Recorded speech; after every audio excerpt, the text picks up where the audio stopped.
नमस्कार दोस्तों। चलिए दोबारा से शुरू करते हैं। मेरी तबीयत थोड़ी सी ख़राब हो गई थी तो इस वजह से सीरीज़ कुछ दिनों के लिए रुक गई थी, लेकिन सारी सीरीज़ लगातार चलेंगी और समय से पूरी भी होंगी। ठीक है, थोड़ा सा हो सकता है बदलाव हो, जैसे कि मैंने बहुत पहले प्लान किया था कि जो मिनी टेस्ट सीरीज़ आएगी ना, वो एक ही समय पे बारी बारी से आएंगी। जैसे आपको पता है कि एक सीरीज़ है यूपीएससी के लिए और दूसरी है पीसीएस के लिए। अब मैंने शुरू में ऐसा कर दिया कि 9 बजे यूपीएससी वाली आएगी, 11 बजे पीसीएस वाली आएगी, और इसकी वजह से मैनेज करना थोड़ा सा दिक्कत वाली बात हो रही थी। बाकी चीज़ें तो ठीक थी। अब इसमें बदलाव ये हो सकता है आज से ही कि एक ही टाइम पे, अब 9 की जगह 10 बजे हो सकता है या 11 बजे। अब देखिए वीडियो मैं कब अपलोड कर रहा हूँ। एक ही टाइम पे यूपीएससी वाली भी आएगी और अगले दिन उसी पे पीसीएस वाली आएगी, फिर अगले दिन यूपीएससी वाली। ठीक है, और बाकी की जो सीरीज़ हैं उनका टाइम थोड़ा सा हो सकता है बदले।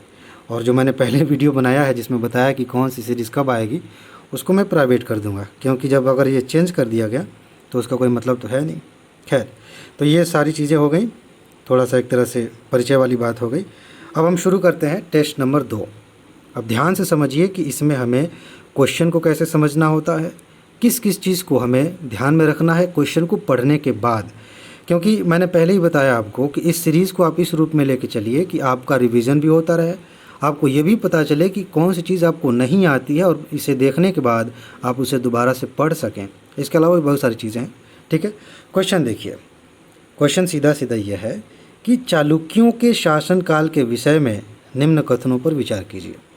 अब चालुक्य शासनकाल के बारे में अगर आपने पढ़ा है तो बातें समझ में आएंगी, नहीं पढ़ा है तो फिर हवा नहीं लगेगा। लेकिन इसके बावजूद आप समझने की कोशिश करिए कि क्वेश्चन को कैसे हल किया जाता है। ठीक है, हालांकि आप मेरे ख्याल से आपने पढ़ा होगा।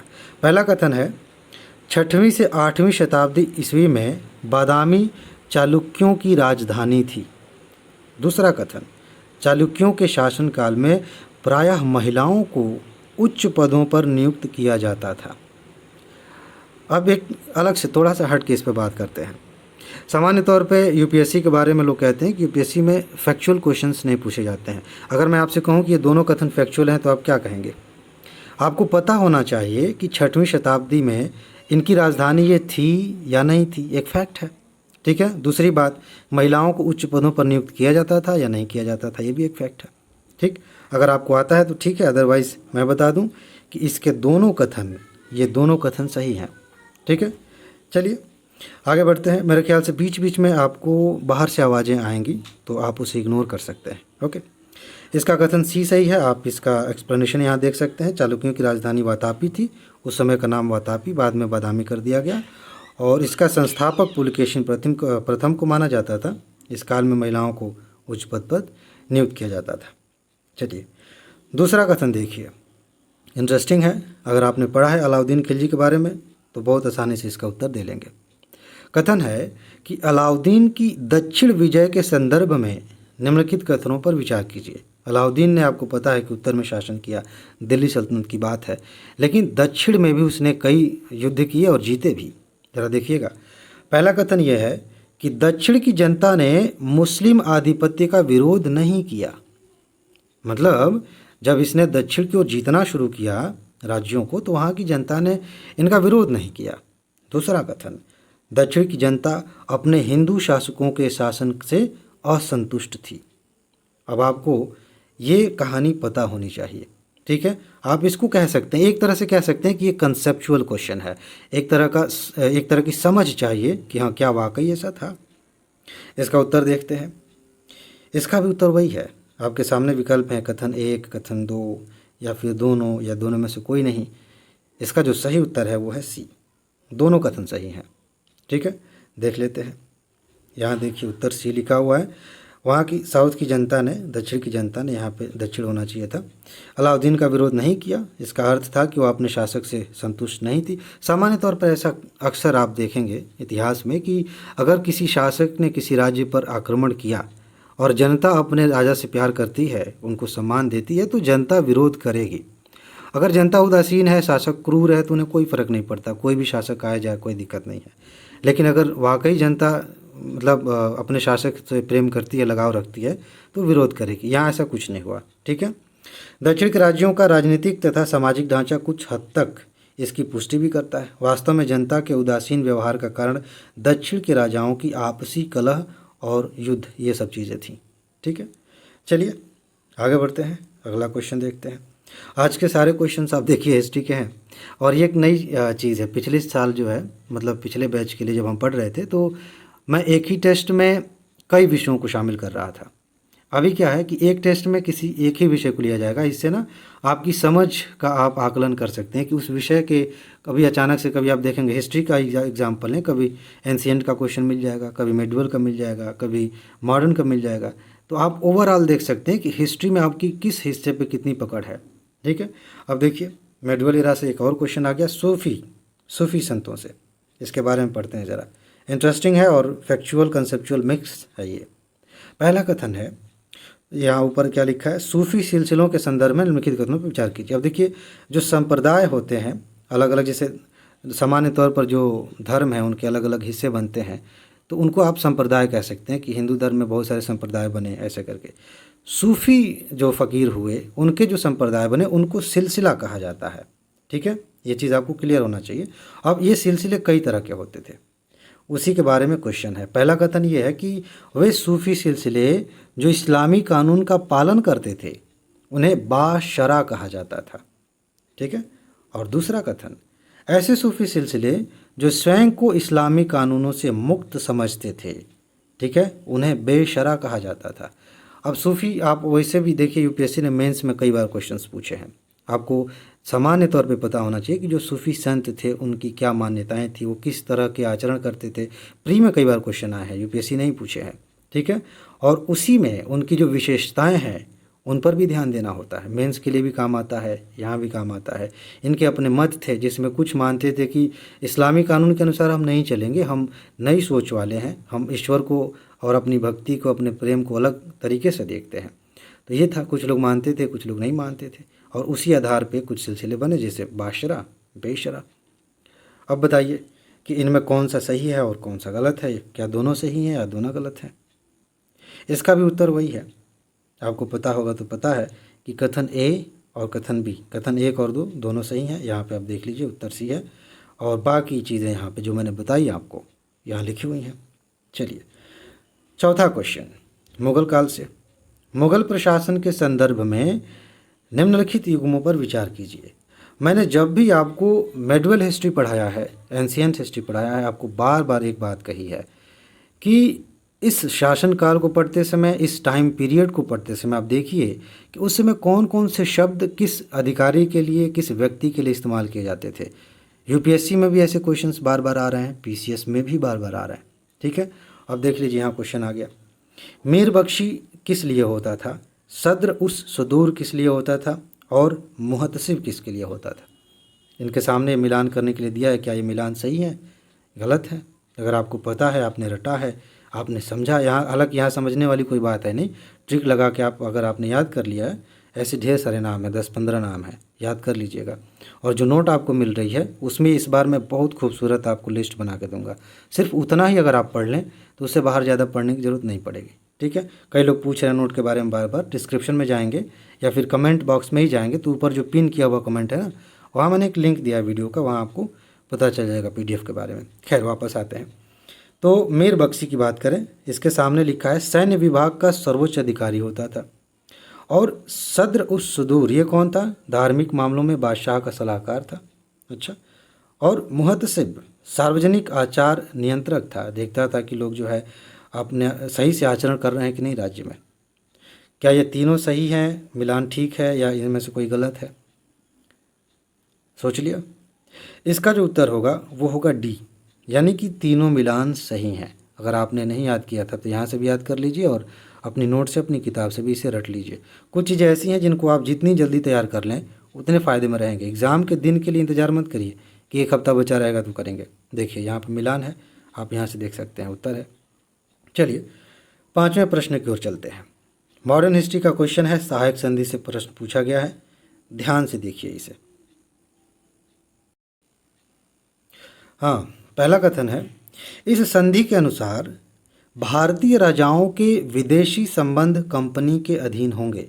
यानी कि अगर किसी राजा ने अंग्रेज़ों के साथ सहायक संधि की तो कोई भी विदेशी संबंधी कोई वो नीति बनाएगी, जैसे अभी हम आज़ाद है ना, भारत आज़ाद है, तो भारत का पाकिस्तान के साथ कैसा रिलेशन होना चाहिए, चाइना के साथ कैसा होना चाहिए, हम खुद तय करेंगे ना। लेकिन उस समय अगर सहायक संधि आपने की, मान लेते हैं कि आप राजा हैं, तो आपके पड़ोसी राज्यों के साथ कैसे संबंध होंगे ये आप नहीं तय करेंगे, ये कंपनी तय करेगी। ये उसका एक प्रावधान था। अब आप बताइए सही है कि गलत है। मैं ये नहीं कह रहा हूँ कि सही है या गलत है, अभी तो क्वेश्चन पढ़ रहे हैं ना। दूसरा कथन देखिए, राज्यों को अपनी राजधानी में एक रेजिडेंट रखना होता था। ठीक है, रेजिडेंट का मतलब सिंपल सा कह सकते हैं कि एक प्रतिनिधि है, एक एजेंट है कंपनी का, ईस्ट इंडिया कंपनी का, कि वो राज्य में रहेगा, वहाँ बैठा रहेगा, देखेगा यहाँ क्या क्या गतिविधियाँ चल रही हैं, बताता रहेगा अपने यहाँ कंपनी को कि देखिए भाई यहाँ पे ये सब चल रहा है, ताकि अंग्रेज़ों को बाकी चीज़ें अंदर की बात पता चलती रहे। इस टाइप का एजेंट था वो। ओके, अच्छा, तीसरा कथन देखिए, राज्य कंपनी की अनुमति के बिना किसी भी यूरोपीय को अपनी सेवा में नहीं रखेंगे। बताइए इनमें से कौन से कथन सही हैं, गलत हैं, क्या है? पूछा गया है सत्य। ठीक है, सोच लिया। यहाँ थोड़ा सा लंबा क्वेश्चन था तो विकल्प सारे एक साथ नहीं आ रहे हैं। कथन 1 2 यहाँ दिख रहा है, 2 3 यहाँ दिख रहा है, 1 2 3 यहाँ, 3 वाला ये, इसके सारे कथन सही हैं। रेजिडेंट भी रखना होता था। ठीक है, किसी यूरोपीय को नहीं रखेंगे, क्योंकि क्या था ना, उस समय अंग्रेज़ों का फ्रांसीसियों के साथ और बाकी पुर्तगालियों के साथ, सबके साथ झगड़ा होता रहता था। तो वो ये नहीं चाहते थे कि राज्य में किसी विदेशी आदमी का जो है दखल हो और हमारी जो हमें जो लाभ मिल रहा है उस पर असर पड़े किसी तरह का। ठीक है, तो इस तरह की चीज़ें उन्होंने सहायक संधि में डाल रखी थी। ये तीनों बातें सही हैं। ओके, यहाँ देख लीजिए, ये सारी बातें यहाँ पे लिखी हुई हैं। आगे बढ़ते हैं। प्रश्न संख्या 6, कंपनी के काल में लोक सेवा के संदर्भ में निम्नलिखित कथनों पर विचार कीजिए। कंपनी के काल में कहने का मतलब ये, ईस्ट इंडिया कंपनी जब शासन कर रही थी। आपको पता है कि जब 1857 की क्रांति हुई तो उसके बाद बहुत बड़े बड़े बदलाव हुए। वहाँ से क्वेश्चन प्री में भी आते हैं, मेंस में भी आते हैं। मेंस में बहुत क्वेश्चन आए हैं। तो उसके बाद से 1858 से क्या हुआ कि डायरेक्ट ब्रिटिश सरकार ने हमारे यहाँ शासन करना शुरू कर दिया। उसके पहले कंपनी शासन करती थी। तो कंपनी के काल में लोक सेवा के संदर्भ में निम्नलिखित कथनों पर विचार कीजिए। और कथन क्या है कि लोक सेवा का जनक कार्नवालिस को कहा जाता है। वैसे भी कार्नवालिस के काल में कई सारी ऐसी चीज़ें हुई हैं जिनके बारे में हमको पता होना चाहिए, वहाँ से क्वेश्चंस पूछे जाते हैं। खैर, आपको देखना है कि क्या लोक सेवा का जनक इसे कहा जाता है। दूसरी बात, कार्नवालिस ने लोक सेवा के दरवाजे भारतीयों के लिए बंद कर दिए। अब इसने क्या किया, क्या ये सही है कि गलत है, अगर आपने पढ़ा हो तो आपको पता चल जाएगा। और तीसरा कथन है, 1833 ईस्वी के चार्टर एक्ट में लोक सेवा में भारतीयों की नियुक्ति का प्रावधान किया गया था। बताइए कौन सा कथन सही है, कौन सा गलत है, क्या सभी सही है? इसका भी उत्तर हम देख लेते हैं। फिलहाल कूट यहाँ दिया गया है। देखिए, जब मैं क्वेश्चन पढ़ रहा हूँ ना, मेरे बोलने से पहले आप वीडियो को पॉज करके एक बार पढ़ लिया करिए, अदरवाइज़ क्या है ना, कंसंट्रेशन भंग हो जाता है। मैं जब बोलूँगा तो आपको मजबूरी में मेरे साथ पढ़ना पड़ेगा। एक बार जब क्वेश्चन फ्रेम पे आया सामने स्क्रीन पे, वीडियो पॉज करिए, उसे पढ़ लीजिए, अपने हिसाब से आंसर सोच लीजिए। बताइए, कूट यहाँ दिए गए हैं, कथन 1 और 2, कथन 2, कथन 3 या तीनों? इसका भी उत्तर जो है डी है, तीनों कथन सही हैं। अब कैसे सही हैं, यहाँ पे चीज़ें लिखी हुई हैं। लोक सेवा का जनक कार्नवालिस था, और जो मैंने आपको नोट दी है वहाँ पे सारी बातें लिखी हुई हैं। और 1833 ईस्वी के चार्टर एक्ट में लोक सेवा में भारतीयों की नियुक्ति का प्रावधान किया गया था। हालांकि ध्यान रखिएगा, ये 33 वाले एक्ट में जो प्रावधान था ना, यहाँ लिखा नहीं है, मैं बता दूँ, उसको बहुत ज़्यादा विरोध का सामना करना पड़ा था। ठीक है, उस समय कुछ खास हुआ नहीं था, इसलिए आगे चल के 1853 में चार्टर एक्ट द्वारा खुली प्रतियोगिता परीक्षा का प्रावधान हुआ और 1855 में सिविल सर्विस कमीशन की स्थापना की गई। यहाँ से इन तथ्यों से क्वेश्चन आ सकते हैं, ध्यान रखिएगा। चलिए आगे बढ़ते हैं। प्रश्न संख्या 7 क्या है, स्थानीय स्वशासन के संदर्भ में निम्नलिखित कथनों पर विचार कीजिए। कथन पहला है, कोर्ट ऑफ डायरेक्टर्स के आदेश पर सर्वप्रथम मद्रास म्यूनिसिपल कॉरपोरेशन का गठन किया गया था। अब देखिए, ये कैसे स्थानीय स्वशासन की नींव पड़ी, अभी जिसको हम पंचायती राज कहते हैं ना, इस तरह की चीज़ें शुरू कब से हुई। एक ये फैक्ट है बहुत इंपॉर्टेंट, कोर्ट ऑफ डायरेक्टर्स कौन थे, इनकी स्थापना कब हुई, जो नोट आपको मिली है ना संवैधानिक विकास वाली, उसमें शुरू में ही है। ठीक है, तो इनके आदेश पर सर्वप्रथम मद्रास म्यूनिसिपल कॉरपोरेशन का गठन हुआ था। अच्छा, लॉर्ड मेयो द्वारा वित्तीय विकेंद्रीकरण की शुरुआत की गई। ठीक है, देखते हैं। और रिपन को स्थानीय स्वायत्त संस्थाओं का जनक कहा जाता है। बताइए, अगर आप नॉर्मली क्वेश्चन पेपर देखते होंगे पीसीएस का भी यूपीएससी का भी, तो आपको पता चलेगा कि ये जो तीसरी लाइन है ना, बहुत बार पूछी गई है क्योंकि बहुत ज़्यादा इंपॉर्टेंट है। लॉर्ड रिपन ने स्थानीय स्वशासन को लेकर के बहुत ही सराहनीय काम किया था। ठीक है, तो आप इसके आधार पर भी गेस कर सकते हैं कि कथन किधर जा रहा है। ठीक, और तीनों में अगर मैं आंसर की बात करूं, देख लीजिए कूट एक बार, अपना आंसर खोज लीजिए। इसका भी उत्तर जो है तीनों कथन सही हैं। ठीक है, तीनों कथन सही हैं, सही बातें हैं। यहाँ नीचे लिखा भी है, आप देख लीजिए। 1687 में सर्वप्रथम मद्रास में म्यूनिसिपल कॉरपोरेशन का गठन किया गया और यहाँ से स्थानीय स्वशासन की शुरुआत हुई। 1870 में मेयो द्वारा वित्तीय विकेंद्रीकरण की प्रक्रिया शुरू की गई। ठीक है, और स्थानीय स्वायत्त शासी संस्थाओं के लिए सामान्य तौर पर कहें कि स्थानीय शासन के लिए कुछ मदें निर्धारित की गई थी। ओके, बाकी चीज़ें रिपन को जो है स्थानीय स्वायत्त शासन का जनक कहा जाता है, ये बात यहाँ लिखी है। यहाँ देखिए, कुछ लोगों को अभी दिमाग में कई सारी बातें आ रही, भ्रम अभी टूटेगा। ये देखिएगा ज़रा, सत्याग्रह के संदर्भ में निम्नलिखित कथनों पर विचार कीजिए। पहला कथन है, चंपारण के किसानों को अपनी जमीन के भाग पर नील की खेती करने तथा उसे तय दाम पर बेचने पर मजबूर किया जा रहा था। चंपारण सत्याग्रह से यूपीएससी ने कई तरह से क्वेश्चन पूछे हैं। आप 2020 वाला क्वेश्चन देखेंगे, इसी पे आया था, मेरे ख्याल से 19 में भी एक क्वेश्चन आया था। बड़े शानदार तरीके से यूपीएससी क्वेश्चन फ्रेम करती है, इसको हर एंगल से समझिएगा। फिलहाल ये कहा जा रहा है कि चंपारण के किसानों को अपनी ज़मीन के एक भाग पर, वैसे 3 कट्ठिया प्रथा थी, तो 1 बीघा जो होता है ना 20 कट्ठा, उसमें से 3 कट्ठे पे नील की खेती करनी होती थी, ये कहा जा रहा है। ठीक है, और उसे तय दाम पर बेचने के लिए मजबूर किया जाता था। फिक्स था कि आपको इतने ही रुपए मिलेंगे इस नील के। ठीक है, तो उस पर बेचना पड़ता था। दूसरा कथन, चंपारण सत्याग्रह में गांधी जी के मुख्य सहयोगी डॉक्टर राजेंद्र प्रसाद, जेबी कृपलानी, महादेव देसाई, एनजी रंगा ये थे। मैंने चंपारण सत्याग्रह टॉपिक आपको अलग से पढ़ाया है, वहाँ जाकर देखिए। इस तरह के अगर क्वेश्चन यूपीएससी पूछती है तो थोड़ा सा सावधान रहने की ज़रूरत है। 1-2 नाम साथ में दे दे, कभी कभी सही हो जाता है, लेकिन इतने सारे नाम अगर आपसे पूछ लिया जाए तो कुछ न कुछ गड़बड़ ज़रूर है। मैंने एक ट्रिक वाली वीडियो बनाई है, मैंने बताया है कि कैसे आप जानेंगे कि कौन सा कथन गलत हो सकता है, कौन सा सही हो सकता है। अगर आपने वो वीडियो देखा है तो भी आप काफ़ी क्वेश्चन सही कर लेंगे। खैर, अभी देखिए, मैंने हिंट आपको दे दिया। कई लोगों को लग रहा था लगातार सारे कथन सही हैं तो ये भी सही होगा। कई लोगों ने सोच लिया होगा कि हाँ सही होगा ये भी। दूसरा कथन गलत है, कथन 1 सही है। सामान्य तौर पे आपने एनसीईआरटी भी पढ़ी होगी ना, आपको पता है कि कथन 1 सही है। कारण यही था, चंपारण सत्याग्रह की शुरुआत इसी वजह से हुई थी।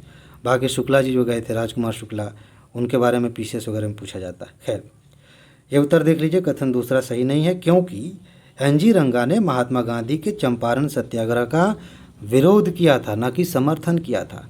और बाकी जो सहयोगी थे वो यहाँ पे लिखा हुआ है, देख लीजिए। ठीक है, चलिए 9वां क्वेश्चन देखिए। गांधी जी ने दक्षिण अफ्रीका में नटाल इंडियन कांग्रेस की स्थापना की और दक्षिण अफ्रीका के लंबे आंदोलन के दौरान कई बार जेल भी गए। ठीक है, दूसरा कथन, गांधी जी ने एशियाटिक रजिस्ट्रेशन एक्ट को सही मानते हुए उसकी पैरवी की। अच्छा, और तीसरा कथन देखिए, अपने जर्मन सहयोगी कालिनबाख की मदद से टाल्स्टाय फार्म की स्थापना की, वहीं पे साउथ अफ्रीका में। बताइए कौन से कथन सही हैं, गलत हैं। आप कूट एक बार देख लीजिए, अगर क्वेश्चन आपने देखा है तो ये कूट भी देख लीजिए, फिर वापस आइए। इधर आते हैं, 1 मिनट रुक जाइए ज़रा। तो कथन 1 देखिए, नटाल इंडियन कांग्रेस की स्थापना की थी और कई बार जेल भी गए थे, ये कथन सही है। एशियाटिक रजिस्ट्रेशन एक्ट बना था और इसका उन्होंने बाकायदा विरोध किया था, बहुत भारी प्रदर्शन हुआ था। ठीक है, पैरवी नहीं की थी, ये कथन गलत है। ठीक है, और बाकी इनके दोस्त ये जो बड़े फेमस हैं, क्वेश्चन यहाँ से बना भी है, इनकी मदद से उन्होंने टाल्स्टाय फार्म बनाया था, तो ये तो सही है। अगर आपको पता चल जाए कि दूसरा गलत है तो आप वैसे भी 50% सही पे पहुँच जाएंगे, दोनों कथन गलत हो जाएंगे। आप यहाँ पे गेस करना है आपको, और ये पता चल जाए कि पहला सही है तो आपका आंसर ऐसे ही मिल गया, 1 और 3 सही है। ठीक है, चलिए आगे बढ़ते हैं। प्रश्न इसका उत्तर देख लीजिए, ये ठीक है, सी है। बाकी 10वां क्वेश्चन, स्वराज पार्टी के संदर्भ में निम्नलिखित कथनों पर विचार कीजिए। पहला कथन है, इस पार्टी की स्थापना मोतीलाल नेहरू तथा चित्तरंजन दास ने की थी। इस पार्टी से कई बार क्वेश्चंस पूछे गए। ठीक ठीक है। अच्छा, दूसरा कथन है, इस पार्टी ने उन लोगों के समक्ष एक विकल्प प्रस्तुत किया जो अधिक धर्मनिरपेक्ष विचारधारा के थे। ठीक है, यानी कि एक तरह से उदार मानसिकता की पार्टी थी। ये कथन कह रहा, अभी मैं नहीं कह रहा हूँ कौन सा सही है कौन सा गलत है। तीसरा कथन है, स्वराज पार्टी ने 1923 में केंद्रीय लेजिस्लेटिव असेंबली का चुनाव लड़ा था। इसी पे तो मतभेद हुआ था। अगर आपने पढ़ा हो इसके बारे में तो पता चलेगा कि शुरू में कांग्रेस इसके खिलाफ थी। हालांकि कांग्रेस के तहत ही एक पार्टी बनाई गई थी। गांधी जी भी इसके खिलाफ थे। बाद में कहा गया कि ठीक है, पार्टी बनाइए, चुनाव भी लड़िए। तो ये कथन तो सही हो गया। बाकी अभी आप देख लीजिए, विकल्प देख लीजिए, बताइए कौन सा सही है। ठीक है, वापस आते हैं। मैं आपको बता दूं कि ये जो नाम है ना, यहाँ से क्वेश्चन पूछे जाते हैं। मोतीलाल नेहरू और चित्तरंजन दास। मोतीलाल नेहरू को जवाहरलाल नेहरू के साथ कंफ्यूज नहीं करना। इनके पापा थे और उन्होंने इनके साथ मिलकर पार्टी बनाई थी। कब? 1923 की ही बात है। 22 में बातें हुई थी इस पर, 23 में गठन किया गया था। बाकी ये भी सही है कि उन लोगों को मतलब लिया गया था, एक तरह से उनके लिए विकल्प प्रस्तुत किया कि आप आ जाइए इसमें, जो धर्मनिरपेक्ष विचारधारा के थे। ये भी सही है। बाकी मैंने बता ही दिया, ये भी सही है। ठीक, यानी कि तीनों कथन इसके सही हैं। ठीक, डी इसका ऑप्शन हो जाएगा। बाकी सारी चीज़ें यहाँ पे देखिए। और इन्होंने काफ़ी अच्छी खासी सीटें भी जीती थी, 40 सीटें जीती थी। ठीक है, तो ये रहे 10 प्रश्न आज की टेस्ट के। इसमें बस इतना ही है। अपना ख्याल रखिए, खुश रहिए, मस्त रहिए, मुस्कुराते रहिए, जल्दी से सफल होइए और ज़िंदगी को एंजॉय करिए। आगे मिलते हैं। नमस्कार।